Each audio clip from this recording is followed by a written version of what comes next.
एक समय था जब मुंबई की सड़कों पर रात का अंधेरा छाता था। तब एक अलग ही दुनिया जाग उठती थी। एक दुनिया जहां हर कोने में खौफ छुपा होता था, हर सांस में डर और हर कदम पर एक नई कहानी लिखी होती थी। आज हम आपको ले चलते हैं ऐसी ही एक कहानी में, जो न सिर्फ मुंबई के अंडरवर्ल्ड की सबसे खतरनाक घटनाओं में से एक है, बल्कि उस शख्स की जिंदगी का टर्निंग पॉइंट भी है जिसका नाम सुनकर ही लोगों के दिल में खौफ बैठ जाता है। और वो शख्स है दाऊद इब्राहिम। लेकिन ये कहानी सिर्फ दाऊद की नहीं है, ये कहानी है उसके बड़े भाई शब्बीर इब्राहिम कासकर की, जिसकी हत्या ने न सिर्फ एक परिवार को हिला दिया बल्कि मुंबई के अंडरवर्ल्ड का पूरा नक्शा ही बदल गया। तो चलिए चलते हैं इस अंधेरे में, जहां हर सच के पीछे एक झूठ छुपा है और हर झूठ के पीछे एक खूनी खेल। ये बात है जुलाई 1980 की, जब मुंबई के वार्डन रोड इलाके में एक बड़ा बंगला था। ये कोई आम घर नहीं था, बल्कि अंडरवर्ल्ड के बाप हाजी मस्तान का ठिकाना था। हाजी मस्तान, जिसे बारे में कहा जाता था कि उसने मुंबई के ऑर्गेनाइज क्राइम की नींव रखी, उस दिन वह अपने घर में एक बड़ी बैठक कर रहा था। इस बैठक में दो बड़े गैंग शामिल थे। एक तरफ था पठान गैंग और दूसरी तरफ था दाऊद इब्राहिम और उसका बड़ा भाई शब्बीर इब्राहिम कासकर। ये दोनों गैंग एक दूसरे के साथ लंबी लड़ाई में उलझे हुए थे। एक ऐसा गैंग वॉर जो मुंबई की गलियों को खून से रंग रहा था। हाजी मस्तान चाहता था कि ये जंग खत्म हो और इसलिए उसने दोनों गैंग्स के बड़े लोगों को बुलाया। पठान गैंग के अमीरजादा आलमजेब खान और दाऊद के साथ उसका भाई शब्बीर को। साथ में थे करीम लाला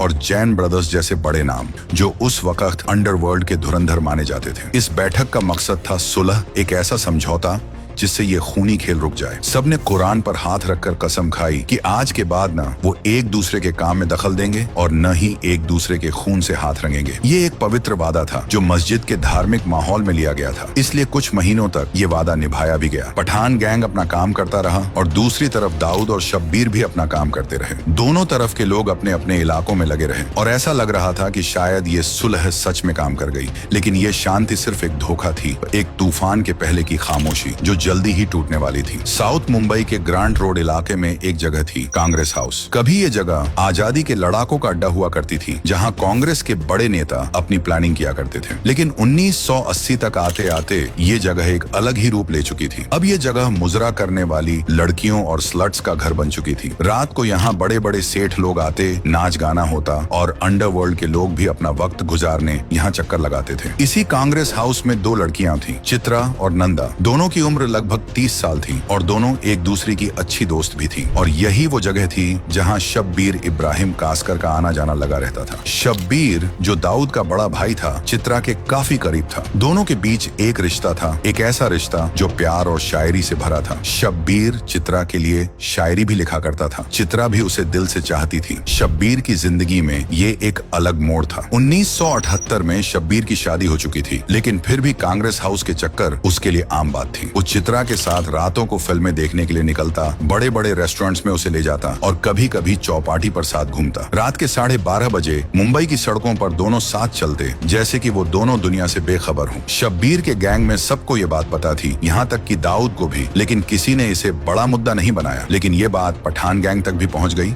और यहीं से एक बड़ा खेल शुरू होने वाला था। पठान गैंग कभी भी दाऊद और शब्बीर के साथ काम नहीं करना चाहती थी। उनका मानना था कि मुंबई का अंडरवर्ल्ड पहले से उनका है और दाऊद का गैंग उनके काम में रुकावट डाल रहा था। जुलाई 1980 में कुरान पर कसम खाने के बावजूद उनका गुस्सा ठंडा नहीं हुआ था। कुछ महीने गुजरे और उन्होंने एक नई चाल चली। यहाँ से इस कहानी के दो वर्जन सामने आते हैं, एक जो फिल्मों में दिखाया जाता है और दूसरा जो असलियत के करीब माना जाता है। पहले वर्जन से शुरू करते हैं, जो ड्रामेटिक है लेकिन काफी मशहूर है। इस वर्जन में पठान गैंग ने एक बड़ा प्लान बनाया। उन्हें पता था कि शब्बीर चित्रा से मिलने कांग्रेस हाउस जाता है, तो उन्होंने चित्रा की दोस्त नंदा को अपने जाल में फंसाया। एक लंबी हाइट का सुंदर पठान लड़का कांग्रेस हाउस भेजा गया, जो नंदा से दोस्ती करने लगा। नंदा और उस लड़के के बीच बातें बढ़ी और नंदा ने अपनी दोस्त चित्रा के सारे राज उसे बता दिए, जैसे शब्बीर कब आता है, चित्रा के साथ कहाँ जाता है, सब कुछ उसने उस लड़के को बता दिया। अब ये सारी खबर पठान गैंग के हाथ लगी और उन्होंने अपना प्लान तैयार किया। इस प्लान में एक बड़ा नाम शामिल था, मान्या सुर्वे, जो प्रभा देवी का एक खतरनाक गैंगस्टर था। पठान गैंग ने मान्या को पैसे और ताकत का लालच दिया और उसे ये काम सौंपा। 11 फरवरी 1981 की रात को यह प्लान अमल में आया। पठान गैंग को पता चला कि शब्बीर उस रात चित्रा से मिलने कांग्रेस हाउस आएगा और दोनों मुंबई की सड़कों पर घूमने निकलेंगे। तो उन्होंने एक एम्बेसडर कार तैयार की, जिसे फूलों से सजाया गया था, जो बिल्कुल एक शादी की गाड़ी जैसी लग रही थी। इस गाड़ी में मान्या सुर्वे, अमीरजादा आलमजेब खान और साथ ही 3 और और आदमी बैठ गए। सबके पास रिवॉल्वर, छुरे और बंदूकें थीं। प्लान ये था कि जैसे ही शब्बीर कांग्रेस हाउस से चित्रा के साथ निकले, ये लोग उसका पीछा करेंगे और मौका देखकर हमला कर देंगे।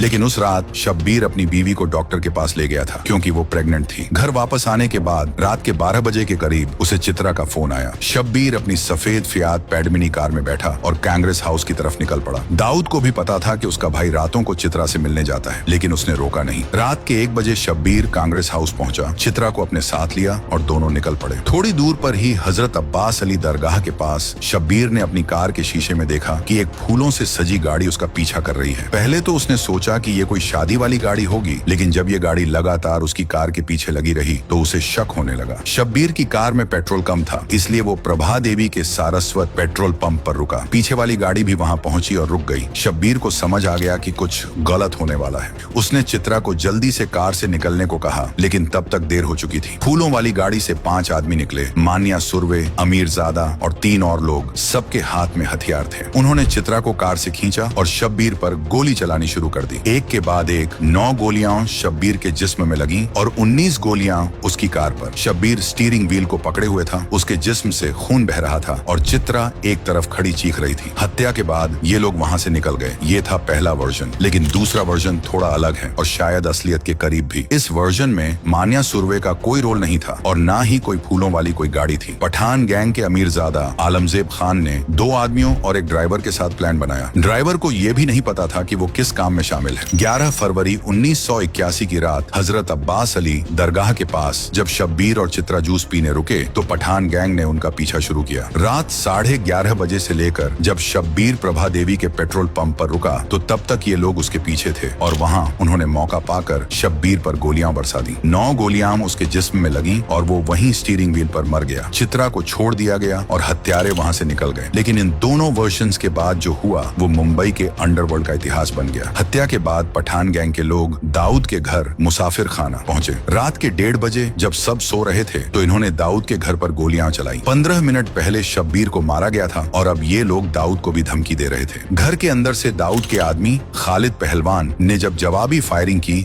और पठान गैंग वहां से भाग गया। सुबह जब दाऊद और उसके गैंग को पता चला कि शब्बीर रात में मारा गया है तो घर में कोहराम मच गया। शब्बीर का जनाजा मुसाफिर खाना से निकला और हजारों लोग जमा हुए। तेली मोहल्ला, भिंडी बाजार, डोंगरी, हर जगह लोग अपने नेता के लिए रो रहे थे। शब्बीर की मौत ने दाऊद को बदल दिया। पहले ये गैंग शब्बीर और दाऊद की थी, लेकिन अब सिर्फ दाऊद की हो गई। उसने बदला लेने की कसम खाई और कुछ दिन बाद अमीरजादा आलमजेब खान को गुजरात में मारा गया। पठान गैंग को खत्म कर दिया गया और दाऊद एक ऐसा शख्स बन गया जो अंडरवर्ल्ड का बादशाह कहलाया। शब्बीर की मौत से पहले दाऊद का काम सड़कों तक सीमित था, हफ्ता वसूली और कुछ छोटे मोटे धंधे। लेकिन इस घटना के बाद उसने अपने गैंग को ऑर्गेनाइज क्राइम का एक बड़ा नेटवर्क बना दिया। मुंबई से दुबई तक उसका राज चल पड़ा और वो एक ऐसा नाम बन गया जिससे दुनिया डरती थी। तो यह थी शब्बीर इब्राहिम कासकर की हत्या की कहानी। एक प्यार जो मौत बना, एक धोखा जो बदला बना और एक मौत जिसने मुंबई के अंडरवर्ल्ड का नया चैप्टर लिख दिया। दोस्तों, इस कहानी में हर शख्स एक किरदार था। शब्बीर का चित्रा के लिए जुनून, पठान गैंग का गुस्सा